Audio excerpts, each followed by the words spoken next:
በስመ አብ ወወልድ ወመንፈስ ቅዱስ አሃዱ አምላክ አሜን።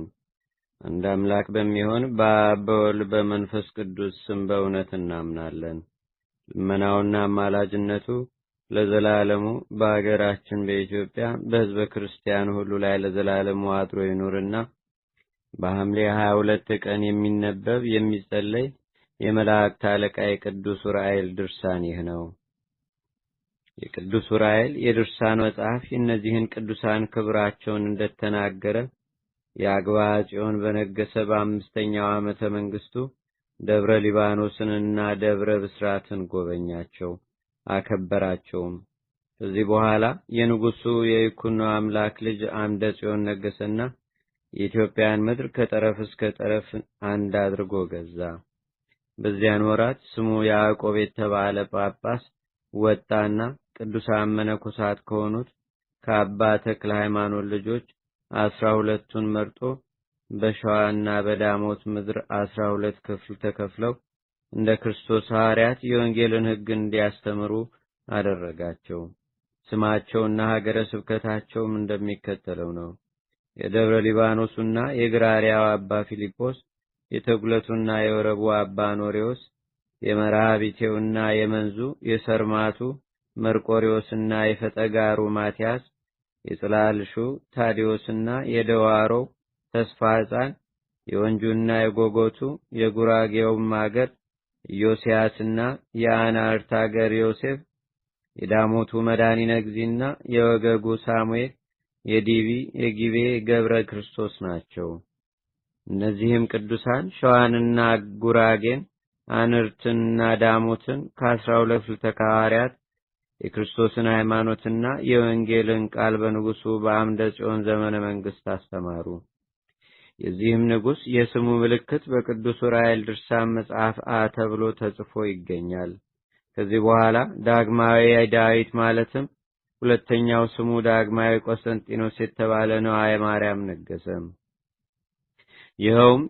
ይኸውም ሃይማኖቱ የቀና አምላክን የወለደች እመቤታችን የቅድስት ድንግል ማርያምንም የሚወድ ነበር። እርሱም ወንጌላዊ ሉቃስ የሳላቸውን የእመቤታችንን ስዕሎች ከኢየሩሳሌም አስመጣ። አንዲቱን ስዕል ቅዱስ ዑራኤል በአምላካችን ደም በቀደሳት ጀብራ በምትባል ቦታ በጎጃም አስቀመጣት። ሁለተኛዋን በደብረ ወርቅ፣ ሶስተኛዋንም በሐይቅ ውስጥ አኖራት። ወንጌላዊ ቅዱስ ዮሐንስ የሳለው የዑራኤልን ስዕል ግን በከተማ ውስጥ በወርቅ ግምጃ በተሰራ ድንኳን ውስጥ ከሱ ጋር አኖረው። የጌታችንን የቀይ ግምጃ ልብሱን ግን ቅዱስ ዑራኤል በጌታችን በኢየሱስ ክርስቶስ ደም በቀደሳት በአምባሰል አገር በክብረ ነገሥት ደብር ውስጥ አስቀመጠው። ያንንም ደብረ ኮከብ ሩት አድባራት ሁሉ ያንንም ደብር ከከበሩት አድባራት ሁሉ ይልቅ የሱን ክብር ከፍ ከፍ አደረገ። ስሙንም ደብረ ከርቤ ብሎ ሰየመው። በዘመኑም ከኢየሩሳሌምና ከሶሪያ ሀገር ብዙዎች ቅዱሳት መጻሕፍት መጡ። ዳግመኛም በምስር ውስጥ ከምትሆን ከማልቃ ሀገር መጽሐፈ ግብረ ሕማማትና ሃይማኖተ አበው እንዲሁም አምላክን የወለደች እመቤታችን የቅድስት ድንግል ማርያም የድርሳኗና ዜናን የሚያበስር መጽሐፍና አልሃቀ ፋሮ ከሚባል ከልጇ ተአምር ጋር መጣ። ይህም ተረፈ ወንጌል ማለት ነው። ሶስተኛም የአንቀጹ ቁጥር 49 ከንዑሳን ምዕራፎቹ ጋርም 369 የሆነ የጌታችን የኢየሱስ ክርስቶስ መጽሐፈ ኪዳኑ ጭምር መጡ። አራተኛ አምላክን የወለደች የእመቤታችን የድንግል ማርያም የታምራቶቿ መጽሐፍ ቁጥሩ 367 የሆነ ከጥልጥልያው ከደክሲዮስም ዘንድ ቁጥሩ 900 የሆነ ከእንጦኒዮስ ደብር መጣ። አምስተኛውም ስምዖን አምዳዊና ኤፍሬም ጌታችን አምላካችን ኢየሱስ ክርስቶስ ከአባቱ ከአብና ከመንፈስ ቅዱስ ጋር በአኗኗሩ አንድነት ያለው መሆኑን የሚያስረዳ በቀናች ሃይማኖት የደረሱት መጽሐፍ።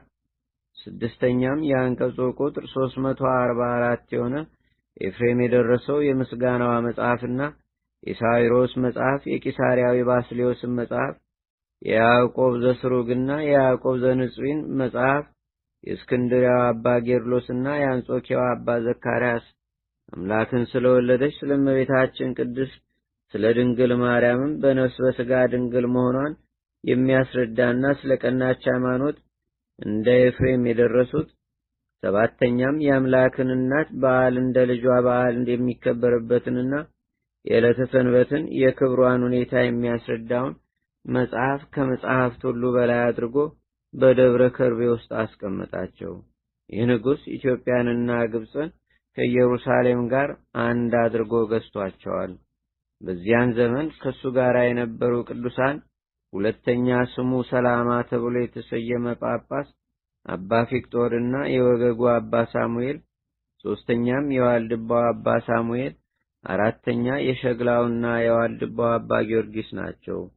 በሱ ዘመን በቅዱስ ዑራኤል ጸሎት አገራችን ኢትዮጵያ በቀናች ሃይማኖት ማለም በተዋህዶ ሃይማኖት አበራች። ይህም ንጉሥ በእንደዚህ ያለ ደግ ሥራ ሳለ በሰላም አርፎ ወደማያረጅና ወደማይጠፋ ዘላለማዊ ሕይወት ሄደ። ከዚህ በኋላ ልጁ ይስሐቅ ነገሰና ስመ መንግስቱ ውድማ አርድ ተባለ። አባቱ መንፈሳዊ እንደሆነ እርሱም ደግሞ መንፈሳዊ ሆነ። በሸዋ ክፍለ ሀገር በተጉለት ውስጥ በደጋው ክፍል አምላክን በወለደች በእመቤታችን በቅድስት ድንግል ማርያም ስም ታላቅ ቤተ ክርስቲያን ከሰራ በኋላ እንዲሁ በዚሁ ሀገር ውስጥ የቅዱስ ሚካኤልን ቤተ ክርስቲያን ሰራ። ዳግመኛም ወደ ጎጃም ሄደና የፊተኛውን አፍርሶ በታቦተ ቅዱስ ጊዮርጊስ ስም ታላቅ ቤተ ክርስቲያን ሰራ። ስሟንም የደጋዋ ደብረ ድማ ብሎ ሰየማት፣ አከበራትም፣ ከፍ ከፍም አደረጋት። የቅዱስ ጊዮርጊስ ገድሉ ከአረብ ወደ ግዕዝ የተተረጎመው በእርሱ ዘመን ሲሆን የመጽሐፈ ገድሉ አመጣጥ ግን በአባቱ ዘመነ መንግስት የብባው ሀገር ጳጳስ በሚሆን ከቅዱስ ጊዮርጊስ ቦታ በአባ ሚካኤል እጅ ነው።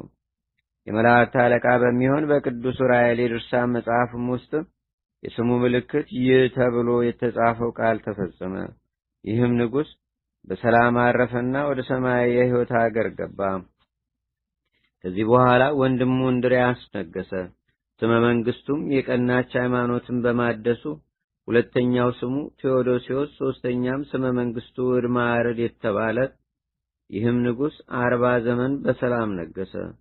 በዘመነ መንግስቱ የአቡነ ተክለ ሃይማኖትን አጽም ወደ ሌላ ቦታ አዛወረና ከመቃብሩ ላይ አምላክን በወለደች በእመቤታችን በድንግል ማርያም ስም በወርቅና በብር አስጊጦ ታላቅ የሆነ ቤተ ክርስቲያንንም ሰራ። መነኮሳቱን ወይም ካህናቱን መቃብሩን ከታቦተ ማርያም ጋር በወርቅ ጥና እንዲሁም በዕፀ መስቀልና ከእብነ በረድ አረንጓዴም አይነት በሆነ ዕንቁ ከተሰራ የወርቅ መስቀል ይዘው እንዲያጥኑ አደረገ። ዳግመኛም እንደ ፀሐይ ብርሃን ውበት በሚሰጡት ነጭ ዕንቁ በሆነ በብረሌ ብጫ አይነት በሆነ በአጵሮጎዮን ዕንቁ በተሰራ የወርቅ ጥና እንዲያጥኑ አዘዛቸው። በሱ ዘመነ መንግስት አባታችን አባ ገብረ መንፈስ ቅዱስ አረፈና በደብረ ዝቋላ 5 አብያተ ክርስቲያናትን አሰራ። አንዱን በጌታችን በኢየሱስ ክርስቶስ በታቦተ መድኃኔ ዓለም ስም ሲሆን የዚህን ክብረ በዓል ጥቅምት 27 ቀንና ታኅሳስ 29 ቀን እንዲከበር አደረገ። የአባታችን የአቡነ ገብረ መንፈስ ቅዱስ ልደት ጌታችን ኢየሱስ ክርስቶስ በተወለደበት ዕለት ስለሆነም በዚሁ ዕለት እንዲከበር አደረገ። ዳግመኛም ጌታችን ኢየሱስ ክርስቶስ የተሰቀለው መጋቢት 27 ቀን በጾም ወራት ስለሆነና የአባታችን የገብረ መንፈስ ቅዱስም የዕረፍቱ መጋቢት 5 ቀን ስለሆነ በዚሁ ፈንታ ክብረ በዓላቸው ጥቅምት 5 ቀንና 27 ቀን እንዲከበር አደረገ። ሁለተኛይቱን በእመቤታችን በድንግል ማርያም ስም፣ ሶስተኛይቱንም በጴጥሮስና በጳውሎስ ስም ሰይሞ በዓሉ ሐምሌ 5 ቀን እንዲከበር አደረገ። አራተኛይቱንም ቤተ ክርስቲያን በቅዱስ ሚካኤል ስም ሰይሞ በዓሉ ኅዳር 12 ቀን እንዲከበር አደረገ። አምስተኛይቱንም ቤተ ክርስቲያን በቅዱስ ገብርኤል ስም ሰይሞ ታኅሳስ 19 ቀን እንዲከበር አደረገ። እንግዲህ በዝቋላ ደብር እንዲከበሩ ያደረጋቸው በዓላት እነዚህ ናቸው።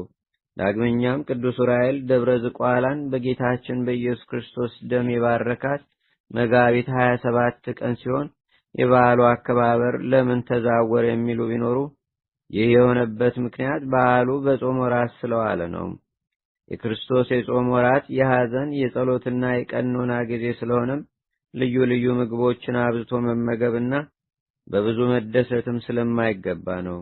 ስለዚህም ንጉሡ እንድርያስ የመጋቢት 27 ቀን በጾምና በጸሎት ብቻ እንዲታሰብ ወስኖ ይህ ታላቅ በዓል በፍጹም ደስታ ጥቅምት 27 ቀን እንዲከበር አደረገ እንላቸዋለን።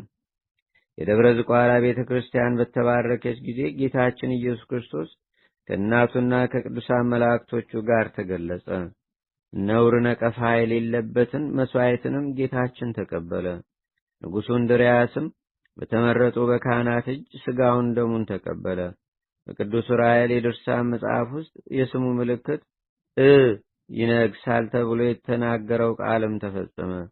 ይህም ንጉሥ በደብረ ኤረር ሳለ ከዚህ ከኃላፊው ዓለም በሰላም አረፈና በደብረ ዝቋላ አምላክን በወለደች በእመቤታችን በቅድስት ድንግል ማርያም ቤተ ክርስቲያን ተቀበረ። ለዘላለሙም ወደማያልፈው ደስታ ካለበት ወደ ገነት ገባ። ከዚህ በኋላ ሃይማኖቱ የቀና ወንድሙ ዘርዓ ያዕቆብ ነገሰ። እርሱም መጀመሪያ በጌታችን በኢየሱስ ክርስቶስ ስም ደብረ ብርሃን ላይ ታላቅ ቤተ ክርስቲያን ሠራ። ሁለተኛም ቅድስት በሆነች በእናቱ በድንግል ማርያም ስም፣ ሦስተኛም የመላእክት አለቃ በሆነ በቅዱስ ዑራኤል ስም፣ አራተኛም ወደ ወግዳ ሄደና አደሸዋ መጥቶ አምላክን በወለደች በእመቤታችን በቅድስት ድንግል ማርያም ስም ቤተ ክርስቲያንን ሠራ። ክብረ በዓሏም እመቤታችን በተወለደችበት ዕለት ግንቦት 1 ቀን እንዲከበር አደረገ። የወገጉ አባ ሳሙኤል ልጅ የሆነም ጻድቁን አባ መብዓ ጽዮንን ለዚች ደብረ አበምኔት ወይም አስተዳዳሪ አድርጎ ሾመው። ከዚህ በኋላ ወደ ግብጽ ሄዶ የእስላሞቹን ንጉሥ የሸሪፍን ልጅ አህመድን ጦርነት ይገጥመው ዘንድ ተዘጋጀ። ይህ የእስላም ንጉሥ የእስክንድርያውን ሊቀ ጳጳሳት አባ ሚካኤልን ወርቅ ስጠኝ ቢለው እንቢ አልሰጥም ስላለው አስሮት ነበርና፣ ይህም ወርቅ ከከበረ ከአባታችን ከቅዱስ ኖህ ደብር የመጣ ሲሆን ዳግመኛም ሰብአ ሰገል ለአምላካችን በልደቱ ጊዜ እጅ መንሻ የሆነው ዘንድ ካመጡት ወርቅ ጭምር ነው። ስለዚህም አባቶች ሊቃነ ጳጳሳት እኩሌታውን ለድሆች ሰጥተው እኩሌታውን ለቤተ ክርስቲያን ማሰሪያ ብለው ያስቀመጡት ነው ሲል እምቢ አለው። የኢትዮጵያ ንጉሥ ዳግማዊ ዳዊትም ወደ ኢየሩሳሌም በመጣ ጊዜ ከሀገሩ ካመጣው ብዙ ወርቅ በሱ ላይ ጨምሮ ጌታችን ከኢየሱስ ክርስቶስ መስቀል ጋር ለግብጽ ሰዎች ተስፋ ይሆን ዘንድም ያስቀመጠው ነው። ስለዚህ ለእስላሞች ሰራዊት ንጉሥ ይህን ወርቅ ብሰጠው በሰማያዊ ንጉሥ ፊት ወቀሳና ኀፍረት ይደርስብኛል ብሎ ወርቁን አልሰጥም አለው። በእንቢታውም ስለጸና አባ ሚካኤልን አስሮ በግብጽ ያሉትን አብያተ ክርስቲያናትንም በሙሉ በእሳት አቃጠላቸው። ንጉሡ ዘርዓ ያዕቆብም ይህንን በሰማ ጊዜ ወዲያውኑ ወደ ግብጽ አገር ሄደ። የእመቤታችን የድንግል ማርያም የረዳትነቱ ኃይልና የመላእክት አለቃ የቅዱስ ዑራኤል አማላጅነት እየረዳውም ያለምንም ተቃውሞ ወደ አረብ አገር ገባና የእስላሙን ንጉሥ አህመድን ገደለው። የአዳልንና የጥልጣል ባላባት በድላይንም ገደለው። አባ ሚካኤልን ግን ከእስራቱ ፈቶ ከጌታችን ከኢየሱስ ክርስቶስ መስቀል ጋር ወደ ሀገራችን ወደ ኢትዮጵያ ይዞት መጣ። መስቀሉንም አባቱ ዳግማዊ ዳዊት ካሳነጸው ሕንፃ ውስጥ በደብረ ከርቤ እንዲቀመጥ አደረገ። የዳግማዊ ዳዊት ልጅ እህቱ እሌኒ ንግሥትንም በእመቤታችን በድንግል ማርያም ስም ከሁሉ የሚበልጥ በሥራውም ያማረ ቤተ ክርስቲያን ትሠራ ዘንድ አዘዛት።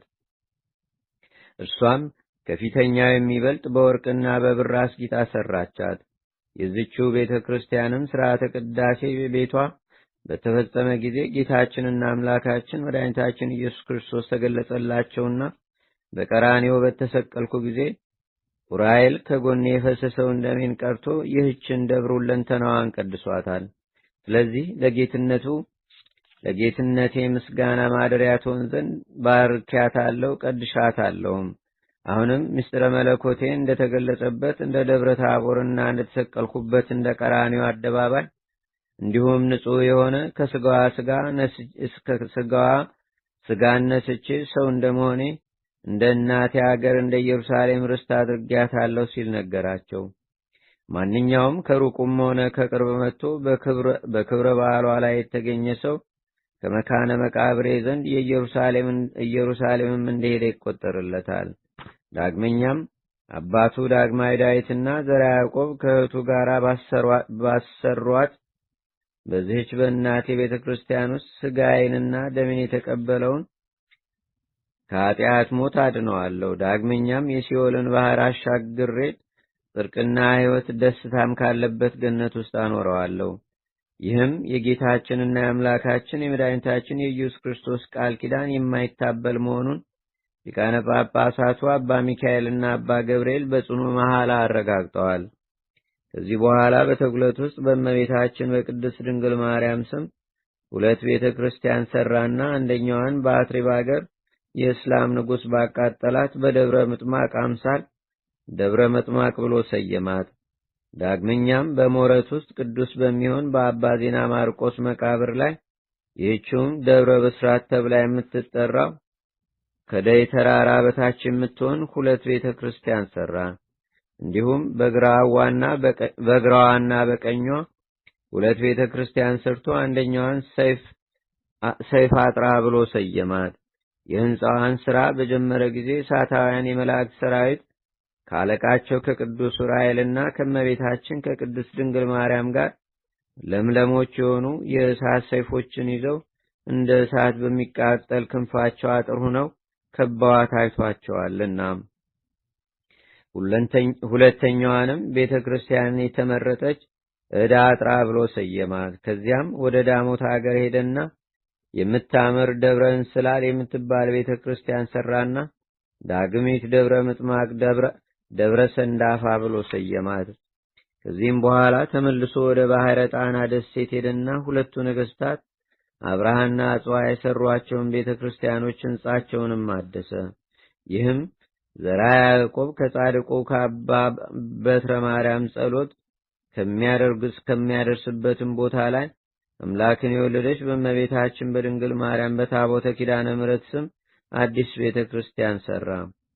የይፋቱን ጻድቅ አባ ዮሐንስን አበ ነፍስ አደረገውና ለዚህችው ደብር በአስተዳዳሪነት ሾመው። ይኸው ክቡር አባት የሆነ አባ ዮሐንስ ምንኩስናን የተቀበለው በአባ በትረ ማርያም ነውና የመጽሐፍ ትምህርትንም የተማረው ግን ከደብረ ብስራቱ መምህር እስጢፋኖስ ከሚባለው ነው።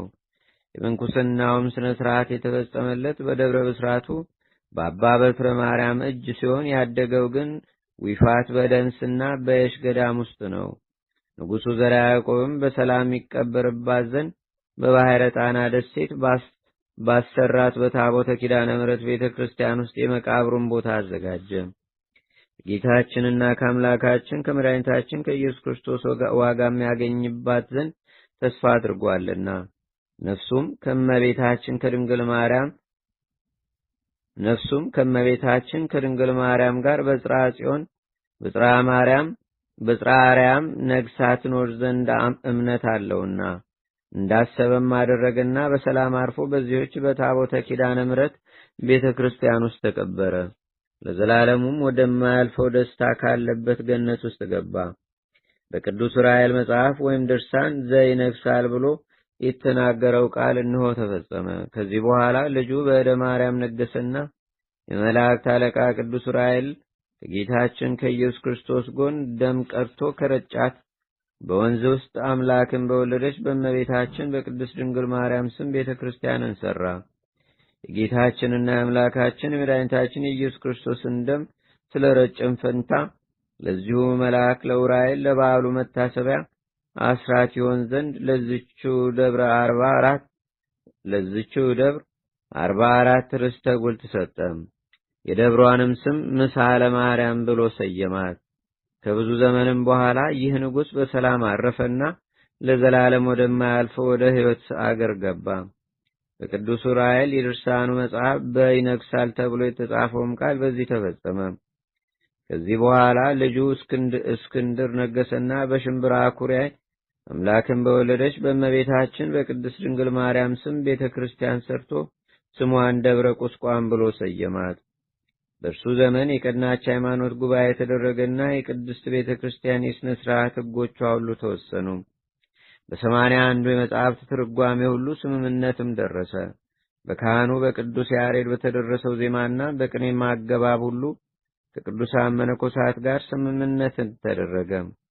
የካህኑ የያሬድና የአባ ጊዮርጊስ የንጉሡ የዘርዓ ያዕቆብም የማህሌታቸው ድርሰት የአባ ገብረ ማርያም ማህሌተ ጽጌ አያጸድቅም የሚሉ መነኮሳት በየደብሩ ነበሩና፣ ወንድሞቼ ሆይ ስለዚህ ነገር የሀገራችን የኢትዮጵያ መነኩሴ የእነዚህን የቅዱሳን ድርሰት የማህሌት ሥራና ቅኔ ሰላምታም እንዳይጸለይ በከለከለበት ጊዜ የተፈጸመውን ተአምር ልንገራችሁ ስሙኝ አለ። ከዕለታት በአንድ ቀን ከንጉሡ እስክንድርና ብዙዎች መነኮሳት የቃና ዘገሊላ በዓል ላይ በተገኙበት ዕለት አንድ መምህር የወንጌልን ትርጉም ሲያስተምር ሳለ ጥር 13 ቀን የቃና ዘገሊላ ዕለት ቅዱስ ዑራኤል መምህሩን ከመካከላቸው ወደ ሰማይ አሳረገው። ያን ጊዜ መላእክት በከተሞቻቸው ሆነው በያሬድና በአባ ጊዮርጊስ በዘርዓ ያዕቆብና በአባ ገብረ ማርያም ማህሌት ወይም ምስጋና አምላክን የወለደች እመቤታችን ስለ ድንግል ማርያም ክብር በእነዚሁ የዜማ ስልቶች ሲያመሰግኑ አሳየው። ያን ጊዜ ቅዱስ ዑራኤል ያን መምህር ይህን ሁሉ አየህ አወቅህም፣ እንግዲህ ወደ ንጉሡ ወደ እስክንድር እንውረድ አለው። ያም መምህር ጌታዬ ሆይ እኔ እስከ ዘላለም በዚህች በምታምር አገር እኖራለሁ እንጂ አልወርድም፣ ወደ ንጉሡ ወደ እስክንድርም አልሄድም ሲል መለሰለት። ያን ጊዜ ቅዱስ ዑራኤል መልሶ አንተ በዚህች አገር ውስጥ በፍጹም አትኖርባትም።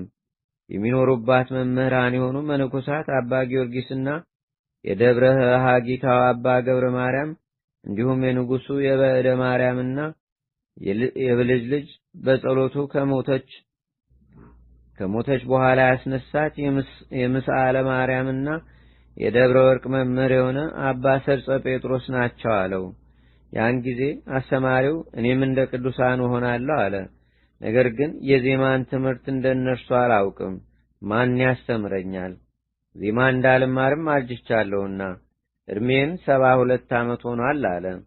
ቅዱስ ዑራኤልም መለሰና የቅኔንና የዜማን ትምህርት ይገልጽልህ ዘንድ ይህን በእጄ የያዝኩትን የሕይወትና የእውቀት ጽዋ ንሳን ካጠጣ አለው። ከዚያም ምስጢር የሚገልጸውን ጽዋ ልቦና አጠጣው።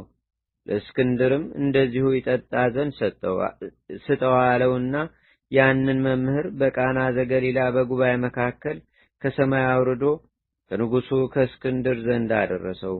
መምህሩም ከቅዱስ ዑራኤል የተቀበለውን ጽዋ ይጠጣው ዘንድ ለእስክንድር ሰጠው። ከዚህ በኋላ ንጉሡ እስክንድር በመንፈስ ሰከረና ድርሰት ለመድረስ ጀመረ። ከዚያም ሰላምታና የቅኔ ምስጢር ጉባኤ ቃናና መወድስ ዘአምላኬ ዋዜማና ሥላሴን ደረሰ። እንደዚሁም ይህ ሰምረ ክርስቶስ የተባለው መምህር ዘይዜና ሳህልከ ዕጣነ ሞገር የተባለ ቅኔ ደረሰ። ንጉሥ እስክንድርም በነገሰ በ17 ዓመቱ የክርስቶስን ሥጋና ደሙን በንጽሕና የተቀበለባት ሚስቱ ሞተችበትና በመንግስቱ ላይ ወንድሙ ናዖድን አንግሶ ምድራዊ የሆነች የአባቶቹን ዓለም በመናቅ ሰማያዊት የምትሆን የክርስቶስን መንግስት ተከተለ። ከዚያም ዳግማዊ ዳዊት ባሳነጻት ደብረ ከርቤ በምትባል ቤተ ክርስቲያን ሥርዓተ ምንኩስናን ተቀብሎ በሰላም አረፈና በዚህችው ቦታ ተቀበረ። ወንድሙ ናዖድ በነገሰም ጊዜ በጽድቅ ሥራና በቀናች ሃይማኖት ጸንቶ ከአባቱና ከወንድሙ የቀረውን ሥራ ሁሉ አሟልቶና አስተካክሎ ሠራ። ለእርሱም እንደ ወንድሙ ቅዱስ ዑራኤል ጽዋ ልቦናን አጠጣው። አምላክን የወለደች የእመቤታችን የድንግል ማርያምን መልክዓ ውዳሴዋንና እንዲሁም ከቅዱሳን መኳንንቶቹ ጋር የመልኮቿን የምስጋና ሰላምታ ደረሰ። የመኳንንቶቹም ስም አንደኛው አርከ ኢየሱስ፣ ሁለተኛው ገብረ ኢየሱስ ሲሆን የምንኩስና ስማቸውም ሰይራይስና ባሊያ ናቸው። ንጉሡ ናዖድ ራስ ሰይ በተባለ በዚሁ መኮንን ከተማ በኢዮ ውስጥ አምላክን በወለደች በእመቤታችን በድንግል ማርያም ስም ታላቅ ቤተ ክርስቲያን ሰራና ስሟንም ደብረ ሰይ አላት። በውስጧም መስዋዕትን የሚሰውና በማህሌት የሚዘምሩ የቅዱሳን የሆኑ 318 ካህናትን አዘጋጀ ወይም ተከለ። መንበረ ጳጳሳቱም ከዚችው ደብር ወደ ሌላ እንዳይዛወር ወይም እንዳይወጣ አዘዘ። የማይግላ ሀገር ንቡራነ እድና ጳጳስ የደብረ ሊባኖስም መምህር ወደዚህች ደብር በመጡ ጊዜ ለራሳቸው ድባብን አያድርጉ ሲል አዘዘ። ነገር ግን እነዚህ ንቡራን እዶቹ ከጳጳሱ በታች በመሆን ከጳጳሱ ጋር ድባብን ያስይዙ። በዚችው ደብር ውስጥም ድባብን በማድረግ ያለ ደብሯ መንበረ ጵጵስና በቀር ክልክል ነው። ዳግመኛም የአባታችን የአቡነ ተክለ ሃይማኖትን አጽም ያፈለሰ ክቡር የሆነ ጳጳስ አባ ማርቆስ በውስጧ ተቀብሯልና የደብረ ሊባኖሱ ንቡረ እድም ድባብ ማድረጉ ከከተታ አገሮች ሁሉ አስቀድሞ ወደ ጥምቀተ ክርስትና በመግባቱ ነው። ከዚህም በላይ በመጀመሪያ በቅዱስ ራኤል ስም ቤተ ክርስቲያን ሰርቷልና፣ ሶስተኛም የማሃግሉ ሀገር ንቡረ እድ ድባብ የሚያደርገው ንቡረ እድ የሆነው የቀውስጦስ የስብከቱ ክፍል ስለሆነ ነው። የቀውስጦስም አንደኛው ስሙ አቡነ ዳዊት ተብሎ የተሰየመው ከካዲዎችም ወይም ከአላውያን ነገስታት ጋር የክርስቶስ እምነት በሆነች በቀናች ሃይማኖት ተጋድሎ አድርጎ ሰማዕትነት ስለሆነ ነው። ይህችንም ደብር ንጉሥ ናዖድ ከደብረ አባይና ከአክሱም አብልጦ አከበራት። ከዚህ በኋላ ወደ መንዛ አገር ሄደና 3 ቤተ ክርስቲያንን ሰራ። አንደኛዋን ቤተ ክርስቲያን በእመቤታችን በድንግል ማርያም ስም፣ ሁለተኛዋንም በቅዱስ ዑራኤል ስም፣ ሶስተኛውንም እመጓ በምትባል በክሊና ገዳም ውስጥ በጌታችን በኢየሱስ ክርስቶስ ስም ሰራ። ሁለተኛ ያልነው ደንገዝ የደብረ ቆጵሮስ የሚባለው ነው። ሶስተኛ ያልነው የአዜብ ምድር ደብረ ምድራ የሚባለው ነው። እነዚህን 3ቱን አብያተ ክርስቲያናት በወርቅና በብር በሰማያዊ አይነት ዕንቁ አስጌጣቸው። ለዚህችም የመላእክት አለቃ ለሆነ ለቅዱስ ዑራኤል ቤተ ክርስቲያን 12 ርስተ ጉልት ሰጠ። ከዚህ በኋላ ጌታችንን ኢየሱስ ክርስቶስ ከምድረ ሸዋ ምሁርና ምድረ ወረብ ከሚባለው ከጉራጌ አገር ከመንዝም አገዛዝና መስፍንነት እንዳይጠፋ ለናዖድ ቃል ኪዳን ሰጠው። ለንጉሡ ናዖድም ኃላፊ ከሆነው ከዚህ ዓለም ድካም የዚህ ዓለም የፍጥረት ቁጥር ፍጻሜ ሳይሆን ዓለም በተፈጠረ በ7000 ዘመን አስቀድሞ ዓለማትን ሁሉ የፈጠረ የአምላክ እናት የጽንሰቷ ዕለት በዓል በሚከበርበት ዕለት በነሐሴ 7 ቀን አረፈ። ይኸውም ናዖድ ንጉሥ የእስላሞችንና የአረሚን ወይም የካሃዲ ተንኮልና የአመፅን ዘመን የሆነችውን የ8ኛውን ሺህ ዘመን እንዳያሳየው አምላካችንን ለምኖታልና። ወንድሞቼ ሆይ ስሙኝ። የመላእክት አለቃ ቅዱስ ዑራኤል በችግርና በመከራ ጊዜ ረዳታችሁ ነውና ውደዱት፣ አክብሩትም። የነገሥታት ልጆችና የክርስቲያን ወገኖች የሆናችሁ ሁላችሁም በግልጽና በስውር ከሚመጣ ጠላት ከክፉ ነገር ሁሉ የሚጠብቃችሁ እርሱ ስለሆነ ከፍ ከፍ አድርጉት። እንደ ጥላና እንደ በረሃ አበባ የሚጠፋ በዚህ በኃላፊው ዓለምም ከጽኑ ጠላት ያድናችኋልና። አምላካችን የድንግል ማርያም ልጅ በአባቱ ምስጋና በሚመጣበትም ጊዜ ለይኩኖ አምላክ ጀምሮ እስከ ናዖድ ንጉሥ ድረስ ያሉትን የሥራቸውን ዜናና የቀናች ሃይማኖታቸውን ጽናት እንደነገርናችሁ እንደ 9 ቅዱሳን አባቶች ነገሥታት ከዳግም ሞት ያድናችኋልና። የዚህ የመላእክት አለቃ የሆነ የቅዱስ ዑራኤል የጸሎቱና የረዳትነቱ ኃይል በአገራችን በኢትዮጵያ በሕዝበ ክርስቲያኑ ሁሉ ላይ ለዘላለሙ አድሮ ይኑር፣ አሜን። አቤቱ ጌታችንና አምላካችን መድኃኒታችን ኢየሱስ ክርስቶስ ሆይ ከብልጽግናቸው ብዛት የተነሳ ብዙ መባ ካገቡት ይልቅ የድሃይቱን አነስተኛ መባ እንደተቀበል አሁንም ለሁል ጊዜ የሚያገለግሉ አእላፍ መላእክትን እያሳሰብን በችግራችን ጊዜ የምናቀርብልህን ምስጋና ተቀበል። ቅዱሳን ነቢያት፣ የወንጌል ሰባኪያን ሐዋርያት፣ ሰማዕታትና ጻድቃን፣ ትጉሃን መላእክትና ፍጹማን ደናግል እንዲሁም ደጋጎች መነኮሳት ሆይ ልጅ አዋቂ ሳይለይ የምንሰበሰብባትን ይህችን የጉባኤ ቦታ አባርኩ። ይህን መጽሐፍ ወረቀቱን አዘጋጅቶ ብራና ደምጾ ብዕር ቀርጾ የጻፈውንና ያጻፈውን ወይም በማህተም ያሳተመውን ከግዕዝ ወደ አማርኛም የተረጎመውን ቃለ ንባቡንም በእርጋታ መንፈስና በተመስጦ ሕሊና የሰማውን ያደመጠውንም በደለኛን በደለኛና ሁሉን በአማላጅነቷ የምታስምር በጌታችንና በአምላካችን በመድኃኒታችን በኢየሱስ ክርስቶስ እናቱ በቅድስተ ቅዱሳን በድንግል ማርያም ጸሎት ጌታችንና አምላካችን መድኃኒታችን ኢየሱስ ክርስቶስ አገራችን ኢትዮጵያን ሕዝበ ክርስቲያን ሁሉ በቸርነቱ ይጠብቀን ለዘላለሙ አሜን። አቡነ ዘበሰማያት